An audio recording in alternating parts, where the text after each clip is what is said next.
안녕하세요. 예, 2달 만에 제가 여러분들과 함께 다시 이 자리에 서게 되었습니다. 12월에 이제 둘째 주를 벌써 우리가 맞이하고 있고 2020년 한 해 동안 정말 저희들은 이 코로나라고 하는 이전에 전혀 우리가 겪어보지 못한, 어떤 사람들은 이제 중세시대의 패스트가 이와 유사한 때가 아니었나 이런 얘기들을 하기 시작하는 걸 봅니다. 아무튼 2020년 한 해를 계속 이 일로 저희들이 보내는 가운데 이제 돌아오는 한 해도 여전히 이 문제로 실험하게 되는데요. 그러한 관계로 지금 사회적 거리두기가 점점 강화되고 있고, 그래서 오늘 현장에서 또 함께하는 우리 송탄교회 소수의 무리들과 또 온라인을 통해서 참여하시는 우리 모든 분들이 우리가 지금 이 시대에 하나님께서 우리에게 어떠한 길들을 보여주고 계시는지를 함께 은혜 받으면서 우리의 기도의 제목 속에 이제 곧 임하실 하나님의 권능의 날을 준비할 수 있는 그러한 기도의 모임으로 하나님께서 이끌어 주시기를 간절히 바랍니다.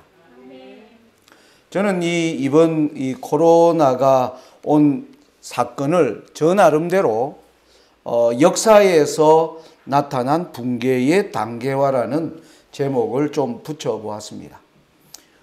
지금으로부터 약 30년 전 우리는 1990년대의 세계 절반에 해당하는 사회주의가 붕괴되는 것을 보았습니다.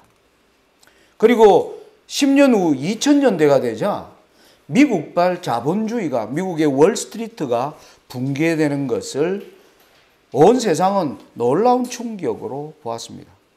그리고 2010년이 시작되자, 2010년대가 들어오자 세계에서 가장 큰 신앙 공동체, 16억의 신앙 공동체인 무슬림 공동체가 붕괴되면서 극심한 혼란에 빠져 있는 것을 지금 현재 우리는 보고 있습니다.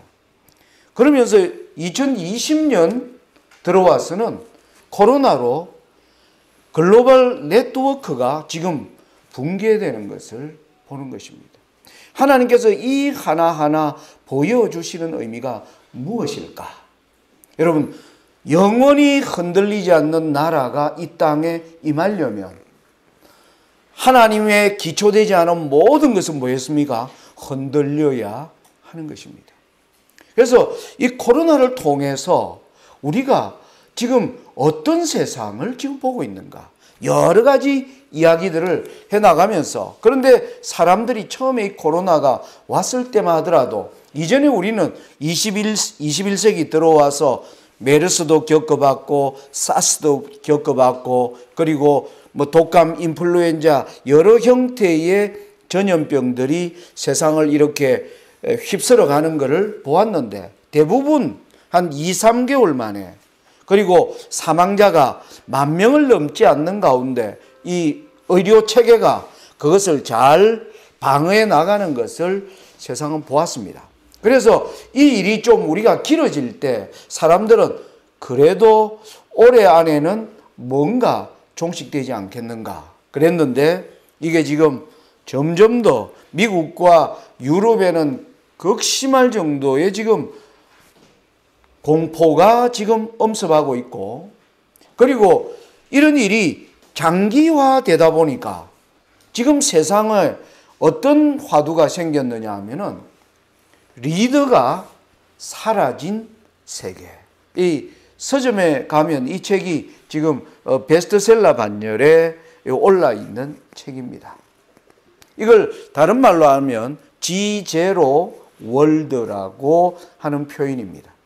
세상이 코로나가 그것을 대응하는데 국가나 어떤 기술이나 어떤 뛰어난 제약회사의 모든 것, 이것들이 이 문제를 해결해내지 못하고 지금 백신에 사람들이 다시 기대를 걸고 있습니다마는 저는 우리가 말씀을 연구해 보면 더 무서운 일들이 계속 일어날 것을 성경은 말하고 있다는 것을 주목해야 볼 필요가 있습니다.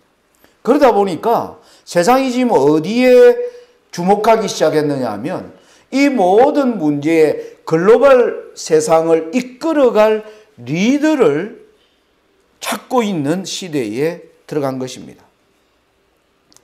얼마 전에 KBS에서 특집 코로나 이후의 세계 질서 이러면서 G0의 시대, 이걸 좀 요약하면 이렇습니다. 여러분, 제가 여기 G7, 소련이 몰락되기 전 자본주의와 사회주의가 대립하고 있을 때 1980년대에 G7 체제가 있었습니다. 이 G라는 말이 글로벌 리더의 약자입니다. 세상을 이끄는 7개의 국가.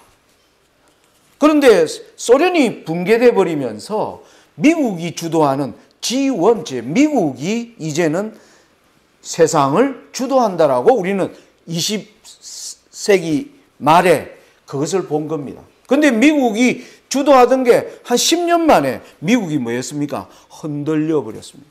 2001년에 9.11 테러가 일어나더니 그 뒤부터 미국이 금융이 점점 부실하다는 이야기가 들리더니 2008년에는 월스트리트가 붕괴되면서 미국이 붕괴되니까 그래서 만들어진 게 G20 체제입니다. G20은 이제 리더를 좁히는 것보다 다양한 이제 다원화시킬 필요가 있다.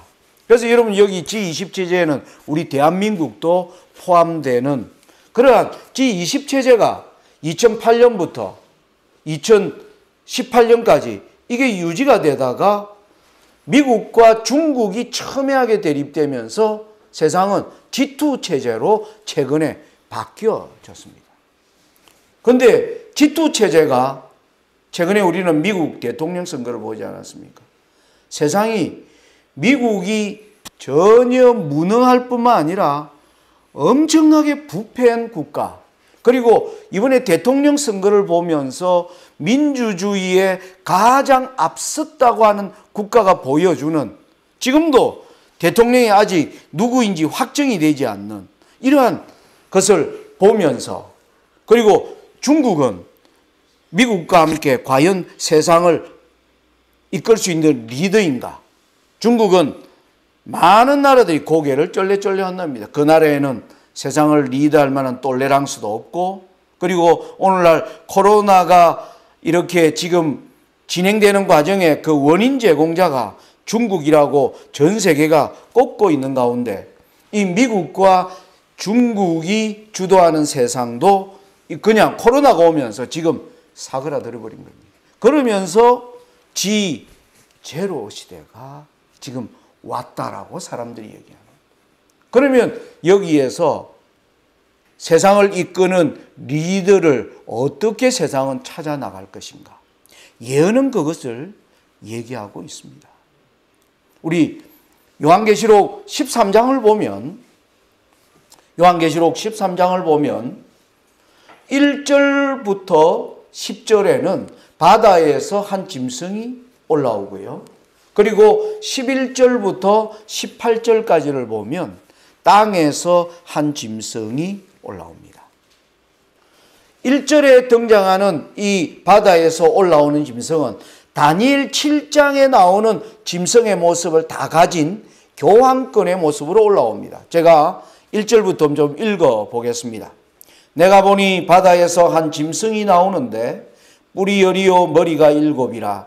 그 뿔에는 10면류관이 있고 그 머리들에는 참람된 이름들이 있더라. 내가 본 짐승은 표범과 비슷하고 그 발은 곰의 발 같고 그 입은 사자의 입 같은데 용이 자기의 능력과 보좌와 큰 권세를 그에게 주었더라. 그의 머리 하나가 상하여 죽게 된 것 같더니 그 죽게 되었던 상처가 나음에 온 땅이 이상히 여겨 짐승을 따르고.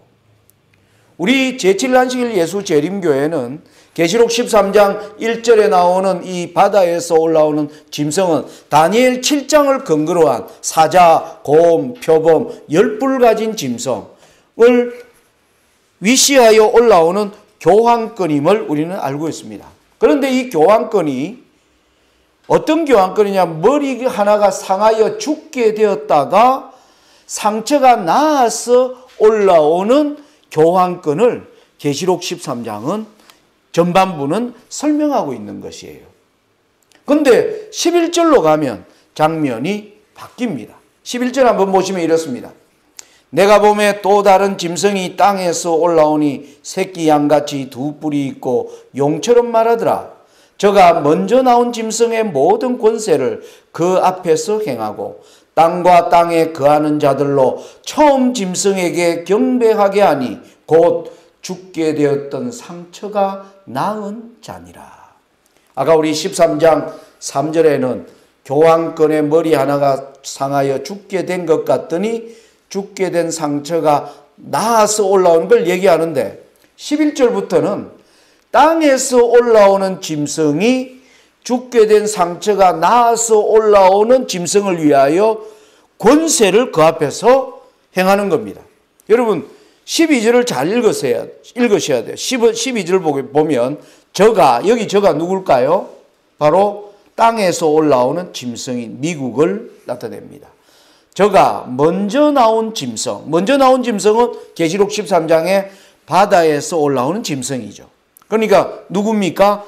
교황권입니다. 그러니까 미국이 교황권의 모든 권세를 그 앞에서 행하고 12절은 교황권이 올라오는 데 있어서 권세는 누가 행하느냐 하면 미국이 행한다는 것입니다. 미국이.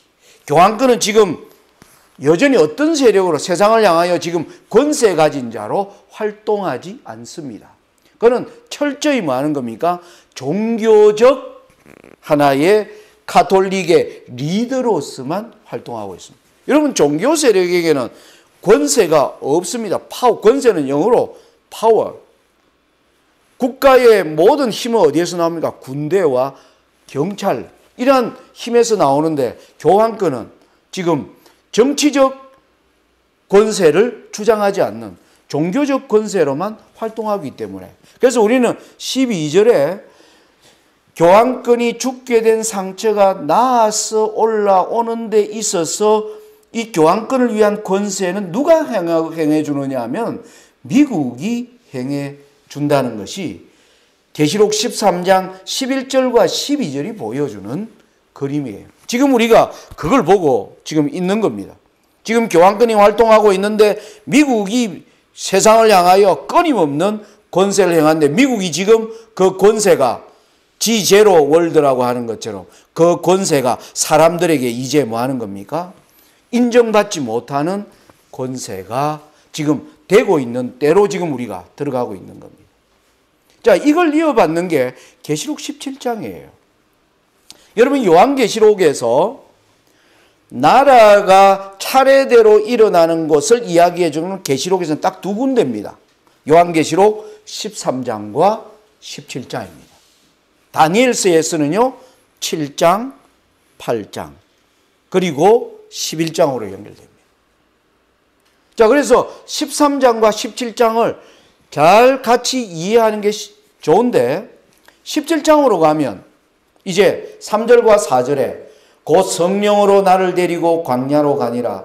내가 보니 여자가 붉은빛 짐승을 탔는데 그 짐승의 몸에 참람된 이름들이 가득하고 7머리와 10뿔이 있으며 아까 계시록 13장 1절에 나오는 7머리와 10뿔을 가지고 있는 그 모양과 비슷한 짐승이 등장을 하는 겁니다. 그런데 13장의 모습은 바다에서 올라왔는데 여기에는 여자를 태우고 있는 붉은빛 짐승으로 등장하는 것입니다.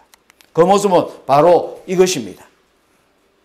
우리는 여자가 바로 종교죠. 종교 세력을 여자는 교회를 나타내고 짐승은 국가를 나타냅니다.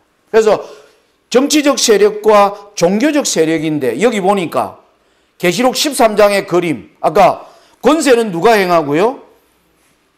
정치 세력인 미국이 행하고 교황권은 그 뒤에 숨어있는 마쿠 실력자이처럼 보이는데 여기 보니까 종교 세력이 정치 세력을 뭐하고 있는, 컨트롤하고 있는 모습으로 여자가 짐승을 타고 등장을 하는 것입니다.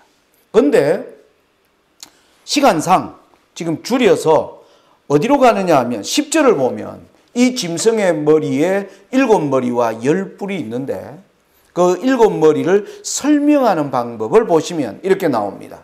제가 좀 큰 글씨로 써놨죠. 5은 망하였고 하나는 있고 다른 이는 아직 이르지 아니하였으나 이르면 반드시 잠깐 동안 계속하리라. 여러분 7머리가 있는데 5은 망했다는 겁니다. 7머리가 있는데 5은 망했어요. 이 과거 세력을 나타냅니다.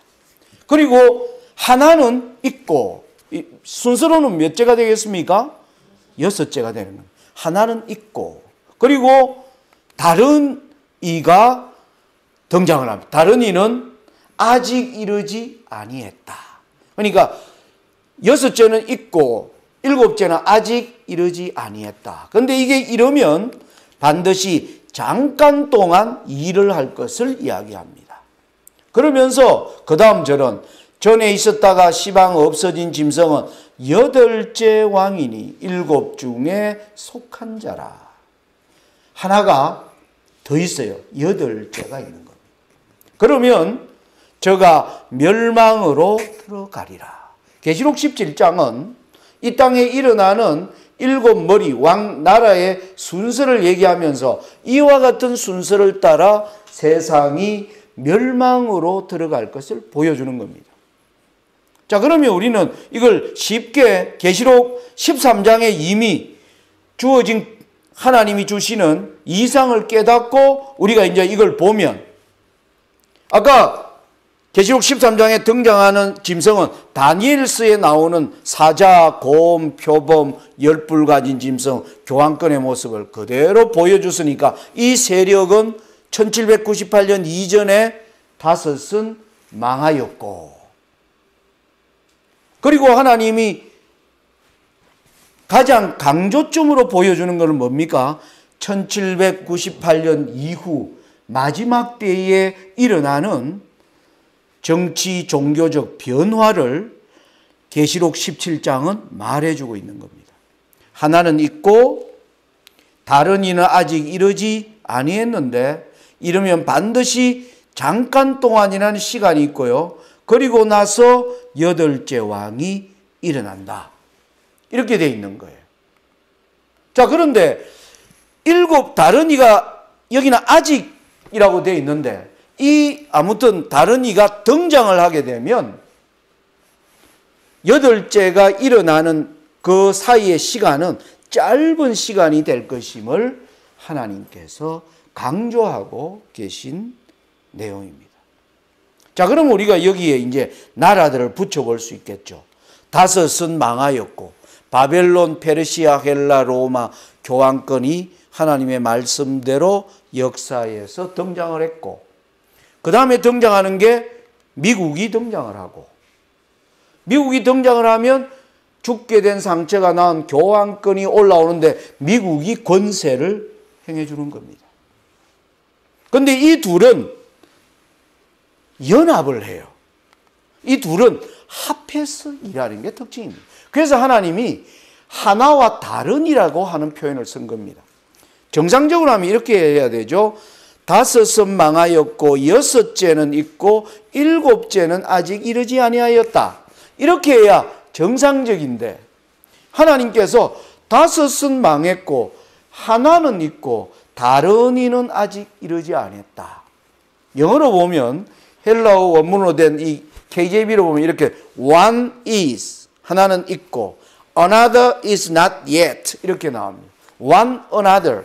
여러분 영어에서 자 내가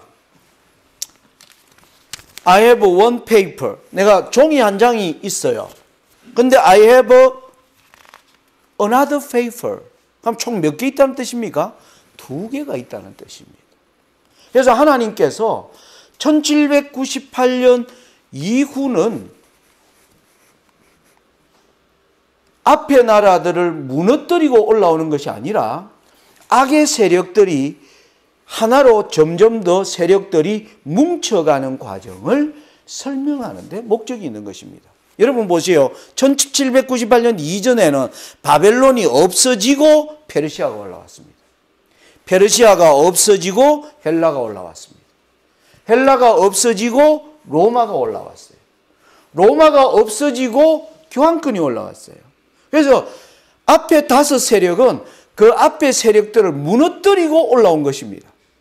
그래서 하나님이 6째, 7째 해버리면 6째를 없애고 7째가 올라오는 것처럼 비칠 수 있기 때문에 하나님은 이때 one is another yet라는 표현을 쓰고 있는 것이에요. 사단 입장에는 어떻습니까? 마지막 대쟁투기 때문에 자기의 세력을 이제는 무너뜨리고 더 강한, 예전에는 사실 무너뜨리면서 더 강한 세력들이 올라온 게 맞아요. 그런데 이제는 모든 강한 세력들을 하나로 엮는 삼중연합, 8째까지 연합하면 삼중연합이 이루어지는 그것을 나타내려고 하는 표현인 것입니다. 자, 그러면 미국과 교황권이 연합하여 일하는 것을 이제 우리가 지금 어떻게 이해해야 되는가 하는 겁니다. 아무튼 이렇게 되면 반드시 잠깐 동안이라는 시간이 지나고 그러고 나면 뭡니까? 8째가 이제 등장을 하면 아까 멸망으로 들어간다. 이렇게 나온 겁니다. 여러분 이 반드시 잠깐 동안 이때에 하는 일이 기록되어 있는 것이 어디냐면 다니엘 11장 40절부터의 내용입니다. 제가 이 짧은 시간에 이렇게 빠르게 진행해 보는 것은 제가 예언 강의하면서 처음입니다. 그런데 제가 오늘 오면서 이렇게 하리라고 생각하고 온 거는 이 교회를 담임하고 계신 우리 권영민 목사님이 지금 계속 여러분들에게 예언의 모든 기초들과 그리고 이제 여러분들이 알아야 될 이 시대의 변화까지를 모든 것을 계속 연구해서 여러분들에게 계속 공부하고 계신 것을 알고 있기 때문에 제가 좀 진도를 빠르게 나아가는 것입니다. 아마 조금 이해가 안 된다면 우리 목사님과 여러분들이 이 주제를 가지고 연구할 수 있는 그러한 동기를 부여받아도 괜찮겠다라고 생각해서 제가 이렇게 좀 빠르게 전개하는 것을 여러분들이 이해해 주시기 바라고 또 여러분들이 충분히 따라갈 수 있는 그러한 기초가 저는 탄탄하다고 사실은 생각을 합니다. 다니엘 11장을 보면 여러분 제가 11장 40절에 여기 보면 마지막 때에 남방왕이 북방을 찔렀는데 북방왕이 자기를 찌른 남방을 찾아가서 복수하는 장면은 바로 소련이 몰락되는 바로 지금부터 30년 전 소련이 몰락되는 사건이 이때 미국의 레이건 대통령과 교황권 요한 바오로 2세의 합작품이었습니다. 권세는 누가에게 했습니까? 미국이 모든 경제, 정치 모든 걸 다 동원해서 소련을 공경에 빠뜨렸습니다. 그러면서 미국과 교황권이 연합해서 일하는 걸 보여주기 시작한 것이 다니엘 11장 40절 예언의 시작인 것입니다. 그랬더니 41절에 영화로운 땅으로 들어갑니다. 영화로운 땅은 오늘날 마지막 때의 영화로운 땅은 어딜까? 어딜까? 구약의 예루살렘은 이미 은혜의 시기가 AD 70년에 예루살렘이 멸망하면서 예루살렘은 더 이상 우리가 살아가는 이 마지막 때의 영화로운 땅이라고 성경적으로 설명할 수가 없습니다. 그러면 하나님의 진리를 가진 백성들, 각 나라와 족속과 백성과 방언 가운데 흩어져 있는 참 진리를 가진 백성. 그것은 역사를 통해서 보면 프로테스탄트로 나타났습니다. 이 프로테스탄트가 교황권과 지금 뭐 하는 겁니까? 타협이 시작된 겁니다. 이 프로테스탄트의 극심한 타락입니다. 여러분 오늘날 교회가 이 코로나에서 점점 더 이 힘들어지는 것은 교회가 하나님 앞에 지금 충성되이 살고 있지 않기 때문에 하나님께서 이 코로나를 통하여 예배가 중단되고 또 교회를 미워하고 교회를 혐오하는 사람들이 점점 많아지는 것을 우리로 보게 하시는 것은 하나님께서 지금 우리가 지금까지 해왔던 이런 모든 지난날에 대하여 돌이키라고 하는 경고라고 저는 개인적으로 믿습니다. 아무튼 이 프로테스탄트가 화해하는 데 가장 앞장서서 주도하는 나라가 어느 나라입니까? 미국입니다. 미국은 프로테스탄트 국가였습니다. 그런데 미국이 뭐냐면 가톨릭 지금 국가가 되어버렸습니다. 이번에 대통령으로 올라올 바이든은 천주교 신자고 지금 내각을 발표하는데 미국은 입법, 사법, 행정 모두가 다 이제는 가톨릭이 주도하는 이제 정부가 실제로 시작되는 겁니다. 미국이 이 길을 열어가고 있는 모습을 보게 됩니다. 그 다음에 42절과 43절은 애굽 리비아 구스가 등장하는데요. 애굽 리비아 구스는 바로 지중해 남쪽에 오늘날 무슬림을 대표하는 바로 지역입니다. 그 지역에서 지금 엄청난 변화의 바람이 일어났고 그리고 무슬림 공동체가 지금 무너지면서 무슬림 그 이슬람에서 가장 부자 나라가 어느 나라로 알려져 있으면 가장 왕실이 가장 부유한 나라 사우디아라비아입니다. 사우디아라비아가 최근에 돈이 없어서 사우디아라비아가 채권을 발행하기 시작했습니다. 채권을 발행한다는 건 그 채권을 누가 샀을까요? 바로 미국의 JP 모건 체이스라고 하는 그 회사가 이 사우디의 모든 지금 수많은 국영 석유 기업의 채권들을 거의 사들이고 있습니다. 여러분 이 일에 지금 교황권은 이슬람 무슬림 난민들이 들어오는 길들을 열어주고 있어요. 미국은 뭐였습니까? SNS와 석유값을 지금 미국이 석유값을 다운시키고 있습니다. 석유값을 다운시키니까 중동은 그들이 먹고 사는 모든 돈들이 어디를 통해서 석유와 천연가스 외에는 그날에는 수입원이 없습니다. 이집트에는 물론 관광객 피라미드와 스핑크스를 보러 오는 관광 수입이 있지만 대부분의 이슬람 국가는 그들의 수입원은 석유와 천연가스예요. 이걸 미국이 가격을 다운시켜버리니까 지금 석유를 팔아도 별로 재미가 없는 겁니다. 이 모든 길을 교황권과 미국의 합작품으로 40절부터 43절의 예언이 진행되고 있는 것입니다. 여러분들 이 예언은 놀랍습니다.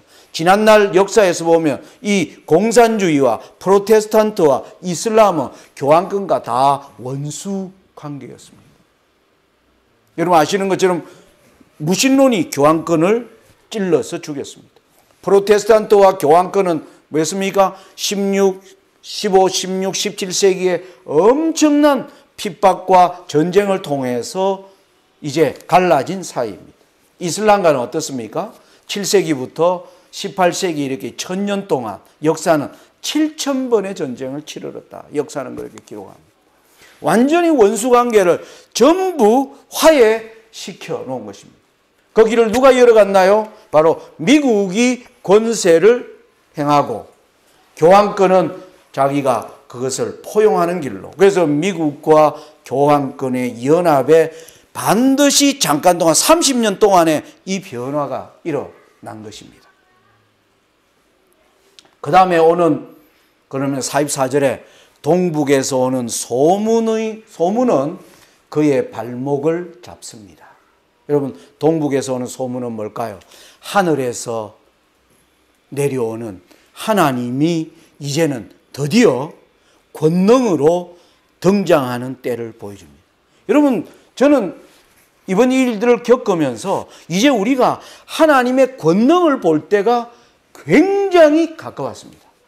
지금 하나님은 조용히 일하십니다. 조용히 일하세요.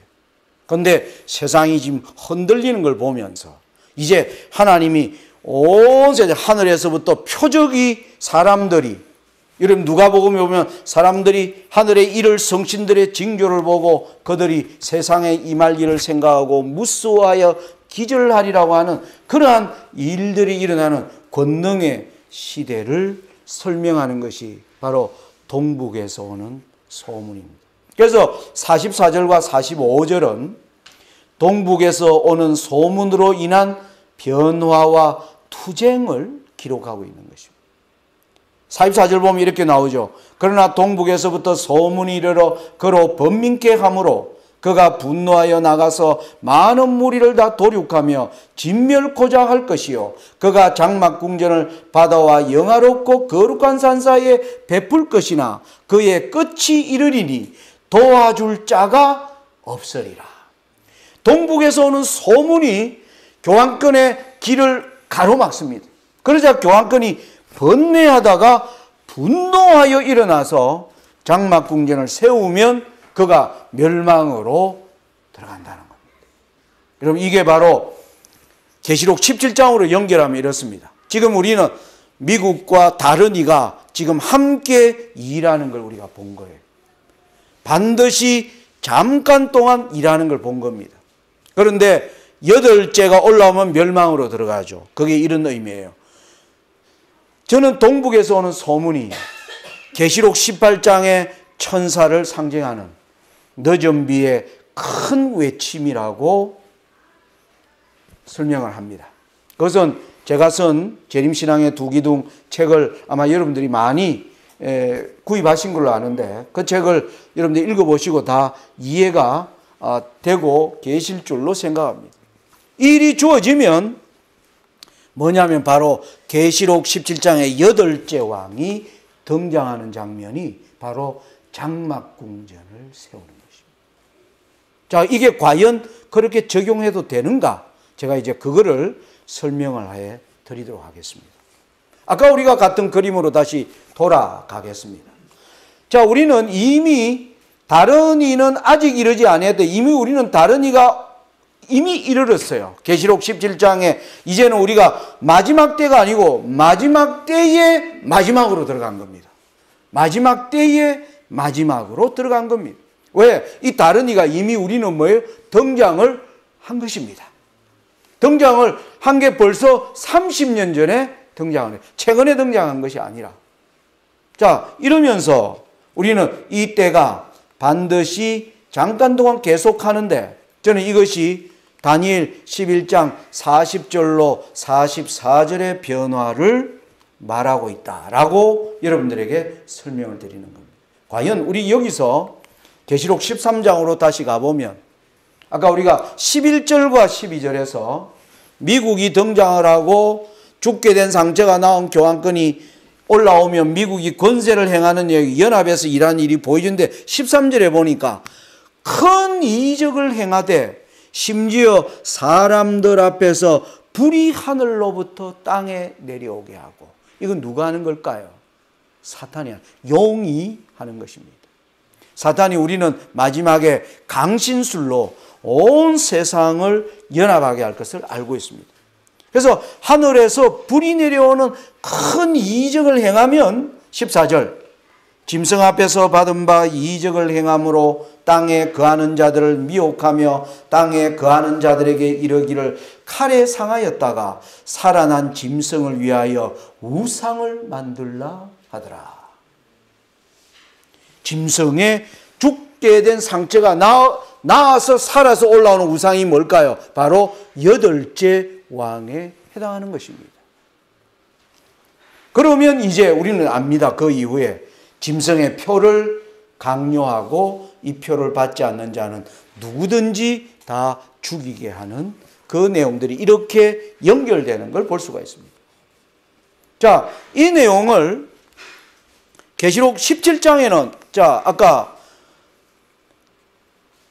하나와 7째가 연합하고 난 이후에 8째를 이렇게 설명합니다. 11절에 전에 있었다가 시방 없어진 짐승은 8째 왕이니 7 중에 속한 자라.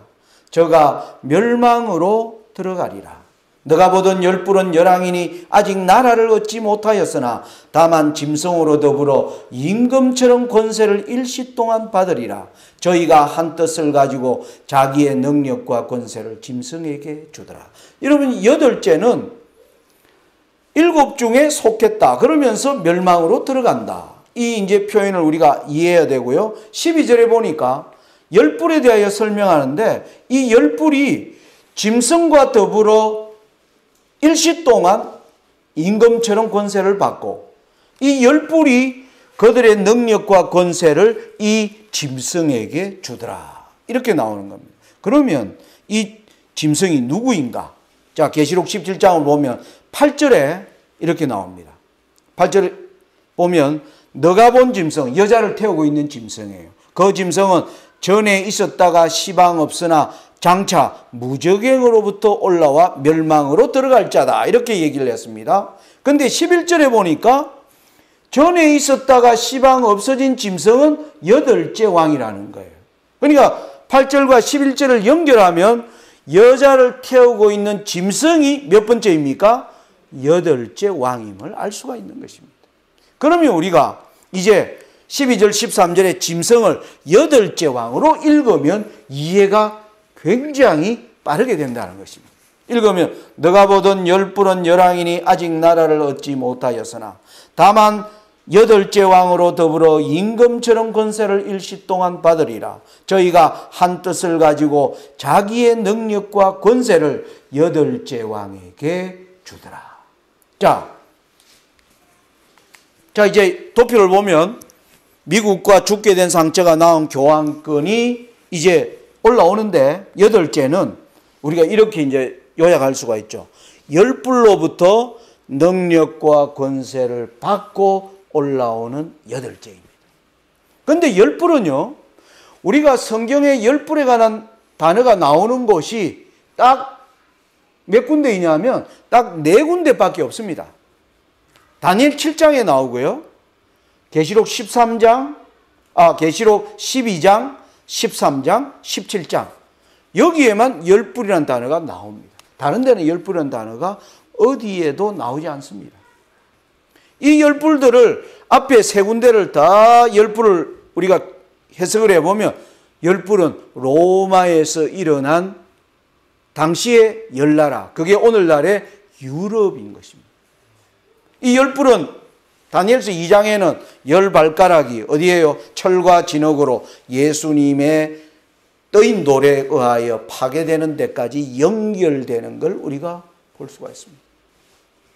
그래서 유럽이 여덟째에게 능력과 권세를 준다라는 뜻으로 우리가 이해해야 한다는 사실입니다. 여러분, 오늘날 유럽 사람들이 세상을 어떻게 바라보고 있을까요? 유럽 사람들은 2차 세계대전까지만 해도 유럽은 두 조각이 나 있었습니다. 동독과 서독이 나누어져. 유럽은 통일 유럽을 이루지 못했어요. 동독과 서독으로 나누어져 버렸고 동독의 동쪽, 폴란드, 체코슬로바키아, 헝가리, 루마니아, 불가리아 이 모든 나라들이 다 뭐예요? 사회주의 국가였습니다. 그런데 이걸 통일시켜 준 자가 누구예요? 교황이 통일시켜 준 요한 바오로 2세 때 유럽을 하나로 통일시켜 준 겁니다. 맞습니까? 안 맞습니까? 그렇죠, 그죠? 그 통일 유럽을 가지고 유럽은 이제 큰 자부심을 가졌습니다. 야, 우리가 이거로 미국을 대항하자. 그래서 달러를 대항하는 그들은 뭘만 유로화를 만들고요. EU 시장, 유럽을 단일 시장으로 만들고 유럽 의회를 만들고 우리 유럽 21개 국가가 똘똘 뭉치면 미국을 우리가 분명히 이길 수 있다. 그런데 유럽은 어디에도 지금 명함을 못 내는 G1, G2에서 지금은 G0에 아주 유명무실한 존재가 지금 유럽이 되어 있는 것입니다. 여러분, 이 지도는 뭡니까? 18세기에 유럽이 세상의 87%를 식민지로 지배를 했습니다.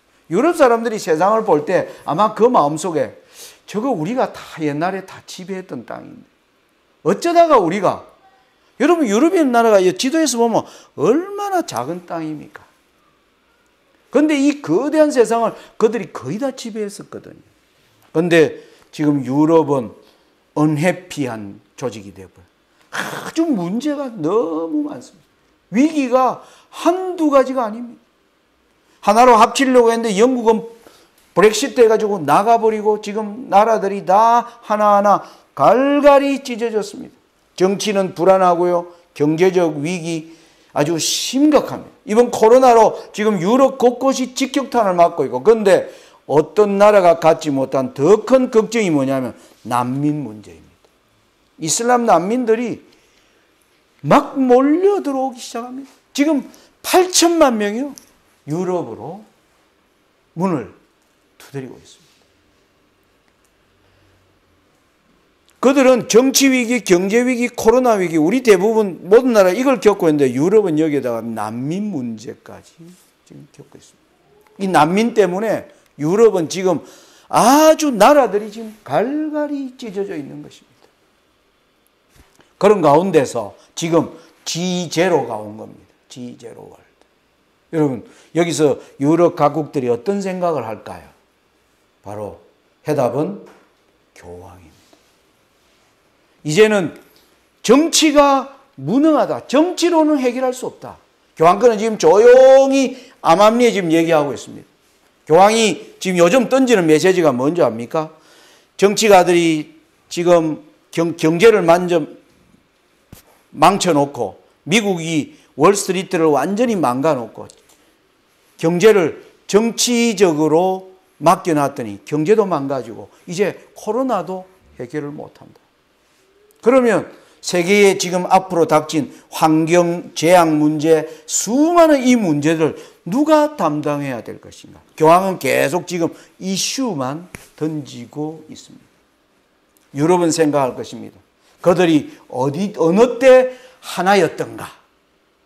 여러분, 다니엘서는 철과 진흙이 서로 합하려고 한다. 유럽은 한 나라가 되기를 원한다. 왜? 한때 로마 안에서 로마가 다스리는 땅에서 나왔고, 그리고 1260년의 체제 속에서 아무튼 한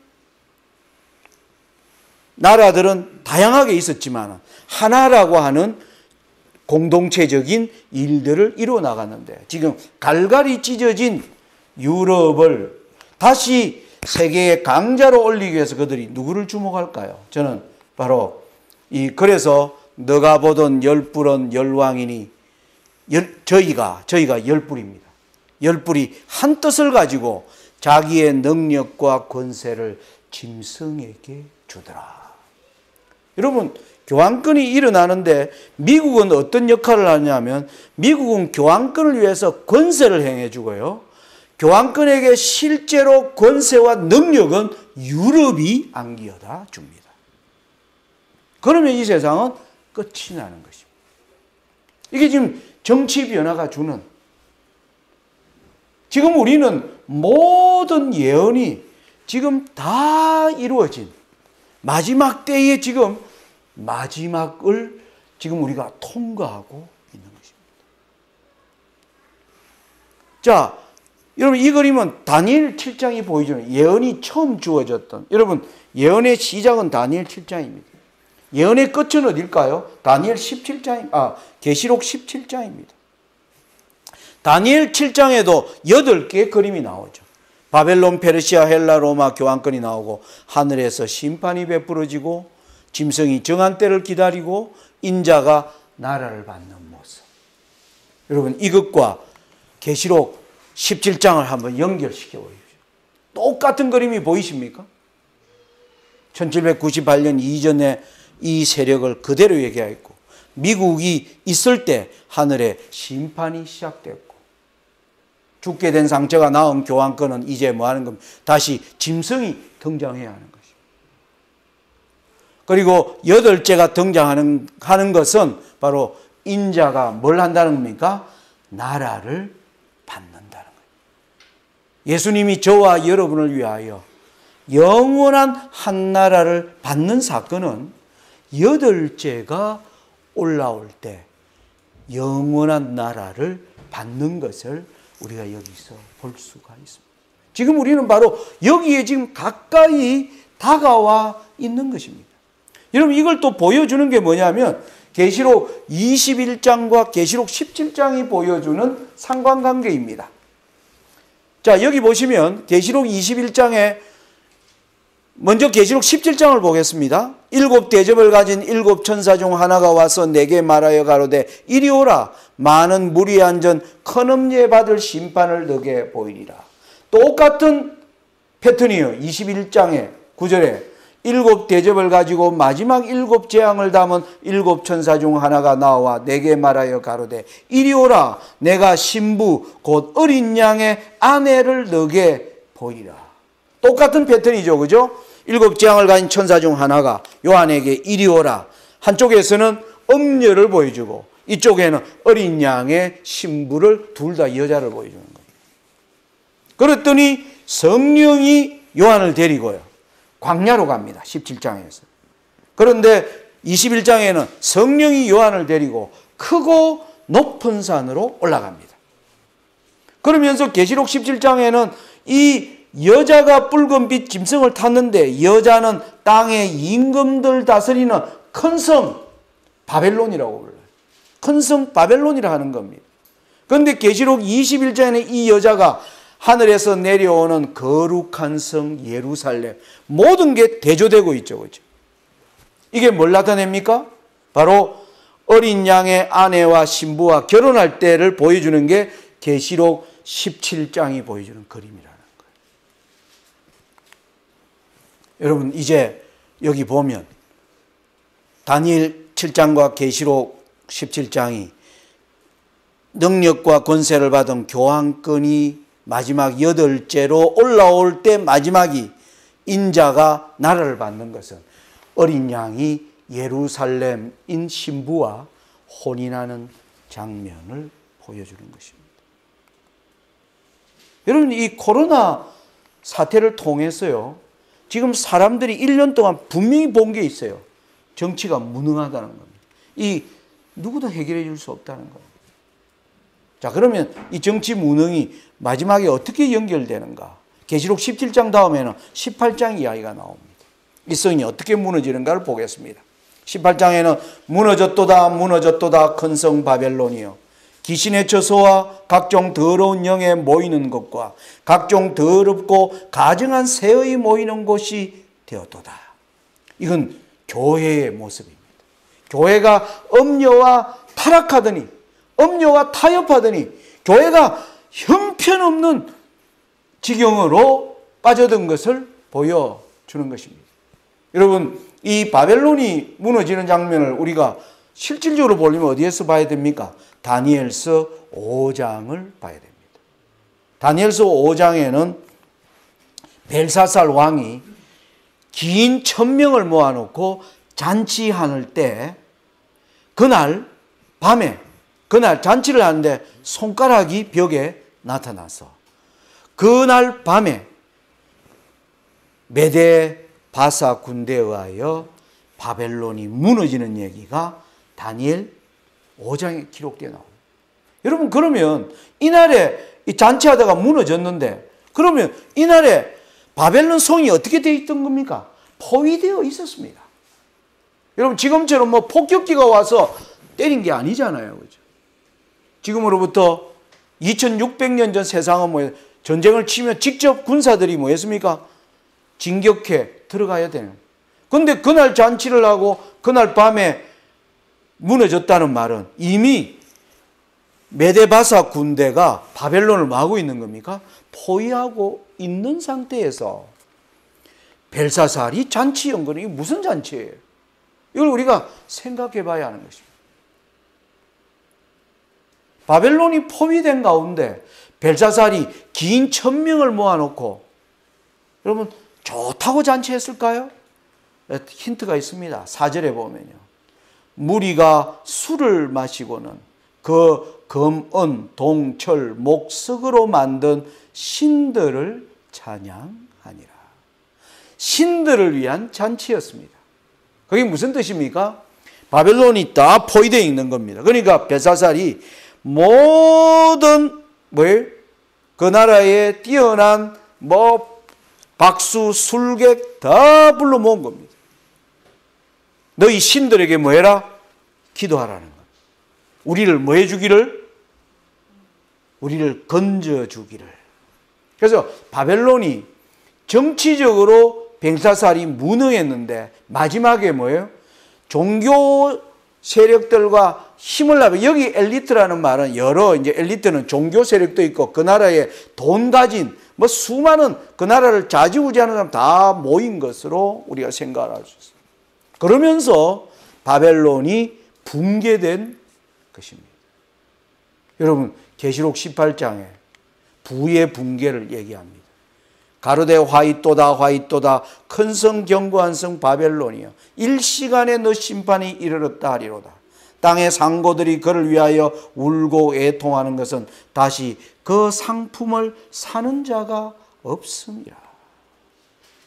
여러분 코로나 사태를 통해서 정치의 무능이 드러나니까 계시록 18장 4절에는 음행의 진노의 포도주로 인하여 만국이 무너졌으며 땅의 왕들이 이제 정치와 그는 여기 음녀예요.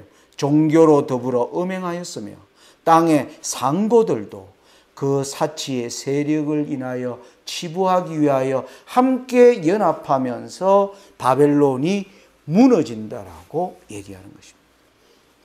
여러분 최근에 일본의 이 소프트뱅크를 이끄는 우리 제일교포 아주 손정희 여러분 알죠? 유명한 회장입니다.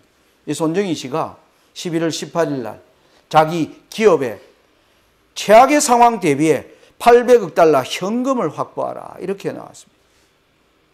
두세 달 내에 엄청난 재앙이 올 수도 있다. 팔 수 있는 건 다 팔고 현금 800억 달러를 확보. 우리 돈으로 하면 90조 원입니다. 현금 90조 원.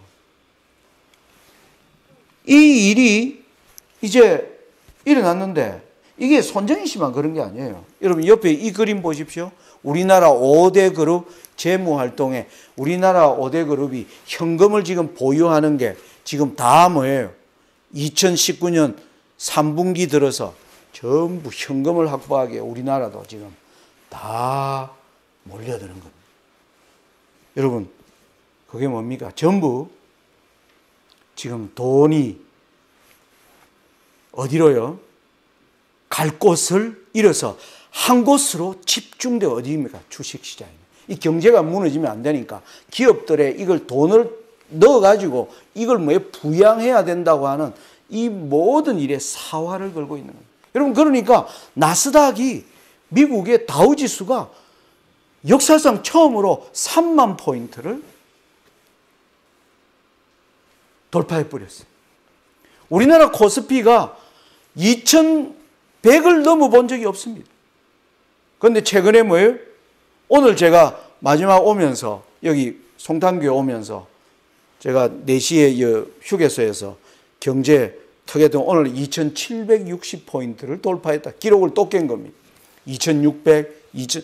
여러분 이 경제가 지금 우리가 볼 때는 이 주식시장이 막 이렇게 폭발적으로 막 장이 놀라우니 돈이 한 곳으로만 모여 갈 곳을 잃었어요.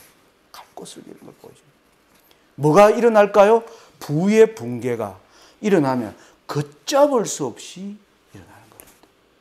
그래서 다니엘 계시록 18장에 그들의 부가 일시간에 무너졌도다 라는 그 시대로 우리가 지금 진입해 들어가고 있는 것입니다. 시간이 많이 지났는데요. 좀 말씀을 드리겠습니다. 저는 여러분 제가 여기 에스겔 12장에 22절부터 25절에 이런 말씀이 있습니다. 제가 한 절 읽고 여러분들이 한 절 읽고 그렇게 해볼까요? 자, 보이시죠? 여기를 보고 읽어주시기 바랍니다. 인자야 이스라엘 땅에서 이르기를 날이 더디고 모든 묵시가 응음이 없다 하는 너희의 속담이 어쩌미뇨?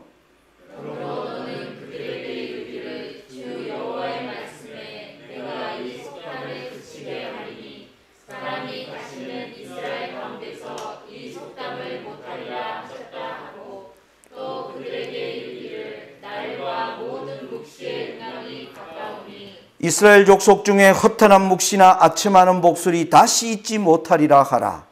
나는 여호와라 내가 말하리니 내가 하는 말이 다시는 더디지 아니하고 응하리라. 패역한 족속아 내가 너희 생전에 말하고 이루리라.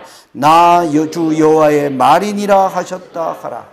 여러분, 하나님의 이 수많은 예언, 이스라엘 백성들이 바벨론의 포로로 잡혀가서 예루살렘 성전을 중건하라 하면서 그들에게 메시아가, 그들을 위한 메시아가 올 것이라는 수많은 예언들이 그 이후로 400여 년 동안 묵시가 그 예언들이 성취가 되고 있지 않았어요.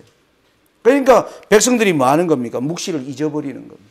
우리 재림교회는 1844년에 예수님이 지성소 들어가시면서 바로 늦은 비가 내리고 빨리 일이 끝날 줄 알았어요. 지금 176년이 지나가다 보니까 재림교회도 비슷한 상황에 빠져버렸습니다. 하나님의 묵시는 응음이 없다. 효험이 없다. 안 나타난다. 이게 언제 일어날지 우리 모른다. 그런데 이게 나타남이 되면 신속하게 이루어지는 겁니다.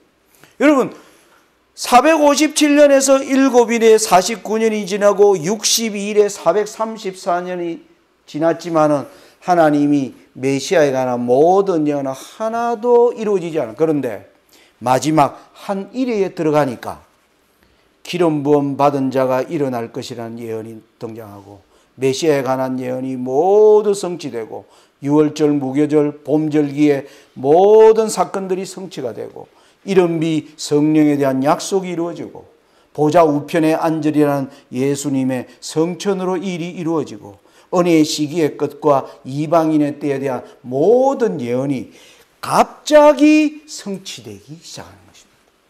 이게 하나님의 묵시의 특징이에요. 그러면서 신약시대에 들어와서 이제 우리는 신약시대에 이 요한계시록을 끝으로, 물론 요한계시록에 요한복음이 서해졌습니다만은 아무튼 이 계시를 끝으로 예수님의 재림에 대한 모든 예언들을 두고 지금 1700년을 지나오는데 다니엘서에 나오는 예언 아무것도 성취되지 않는 겁니다. 그런데 2300주야가 가까이 되자, 1798년이 지나고 2300주야가 가까이 되자 예언들이 갑자기 성취되는 겁니다. 교황권이 죽임을 당하고 다니엘서가 열리고 큰 지진이 일어나고 해와 달이 빛을 잃고 별이 쏟아지고 1290일과 1335일의 예언이 성취되고 계시록 14장에 새 천사의 기별이 선포되고 드디어 여자의 남은 자손을 구성할 SDA 교회가 탄생하는 이 모든 예언이 1600년 동안 잠잠하고 있다가 갑자기 성취되는 것입니다. 여러분, 우리는 1844년에 예수님이 조사심판을 들어갔는데 예수님이 우리를 위하여 나라를 받으시라는 이 일이 곧 이루어질 줄 알았는데 지금 176년이 지나도록 이 일이 생기지 않자 지금 우리는 이 예언에 대하여 연구하지 않고 교회는 지금 극심한 혼란과 흔들림 가운데 빠져 있습니다. 여러분, 드디어 이 혼인식을 알리는 아까 계시록 17장의 8제가 마지막 이때를 알리는 게 되면 갑자기 예언들이 이루어지는 겁니다. 동북에서 오는 소문이 들리고 체질과 흔들림과 인침과 늦은 비, 엄녀가 심판을 받고 짐승의 우상이 서고 표를 강요하고 그리고 마침내 미가엘이 일어나면서 개국 이래로 없던 환란으로 바로 들어가는 것입니다. 지금 하나님께서 저는 우리의 지금 2020년에 살아가는 이러한 모습 가운데서 이제 너희들이 나의 말이 가까운 것을 보게 되리라. 나의 말이 정말 가까운 것을 보게 되리라. 저는 우리가 바로 이 역사에 지금 바로 지점에 다 있다는 것입니다. 저는 이번에 기도회를 위해서 이곳에 왔습니다. 여러분들이 우리가 기도를 할 때 하나님께 우리에게는 특별히 미래에 될 일에 대한 놀라운 예언을 받은 교회가 이 SDA 외에는 없습니다. 이 세상에서. 그래서 우리가 하나님이 주시는 이 예언적 비전을 가지고 우리가 기도하는 데 있어서 막연한 기도가 아니라 무엇을 위하여 기도해야 될지, 어떤 목적과 어떠한 사명을 위하여 우리가 기도해야 될지 그 방향성이 지금 그 어느 때보다도 우리가 중요한 때에 살고 있다고 생각합니다. 지금 우리가 개인적으로 있어야 할 일들은 하늘에서 우리의 모든 일들, 하늘은 지금 각자를 뭘 평가하고 있을까요? 이 모든 걸 보여주죠. 누가 진짜 이 하나님의 마지막 말씀 앞에 지금 서는가? 온 하늘은 그걸 통하여 뭐 하는 겁니까? 우리가 이제 저울에 달아서 부족한지 그렇지 아니한지를 결정하는 그 일들이 이루어지는데, 이때 하나님 백성들에게 이루어져야 할 경험에 관하여 우리가 알고 우리 앞에 어떤 일이 예언되어 있는지를 우리가 준비하면서 살아가는 것은 아주 중요한 것입니다. 그래서 내일 제가 이제 우리의 이 마지막 때 피난처, 세상은 지금 하나님의 예언을 따라 이제 막다른 길로 가 있는데 우리는 이 일을 위해서 하나님은 어떤 길을 마련하고 계시는가? 그것은 총 주제가 바로 히브리서 6장 19절로 20절의 말씀입니다. 같이 한번 읽겠습니다. 시작. 우리가 이 소망이 있는 것은 영혼의 닷 같아서 튼튼하고 견고하여 휘장 안에 들어가나니, 그리로 앞서가신 예수께서 멜기세덱의 반차를 쫓아 영원히 대제사장이 되어 우리를 위하여 들어가셨느니라. 오늘날 이 흔들리는 흑암이 가득한 세상 가운데 우리에게 소망을 주는 영혼의 닻이 있어요. 튼튼하고 견고한 닻입니다. 아무리 세상 풍포가 휘몰아쳐도, 노아의 방주가 격심하게 흔들렸지만 그는 뭐예요? 하나님으로부터 속죄를, 방주 자체가 속죄를 받았습니다. 방주에 뭘 발랐습니까? 역청을 안과 밖으로 다 발랐어요. 여러분, 이 속죄라는 말이 카파르라는, 그게 뭐냐면 바르다라는 뜻입니다. 그러니까 세상의 바닷물이 방주와 안으로 절대 스며들지 못하도록, 그게 뭡니까? 방주가 속죄받은 사람만 그 경랑을 통과할 수 있습니다. 우리가 이 길로 들어가는 것이 바로 영혼의 닻이다. 그 길은 멜기세덱의 반차를 쫓아 영원한 대사장, 그분을 알고 따라가는 것이 준비라고 생각합니다. 그래서 이번 기도주일에 우리가 세상에 일어날 일과 우리 앞에 있는 그러한 것에 관한 우리가 기도에 더 분명한 목적과 목표를 가지고 기도하는 저와 또 우리 송탄교회 교우님들이 되시기를 바라면서 말씀을 마칩니다. 감사합니다.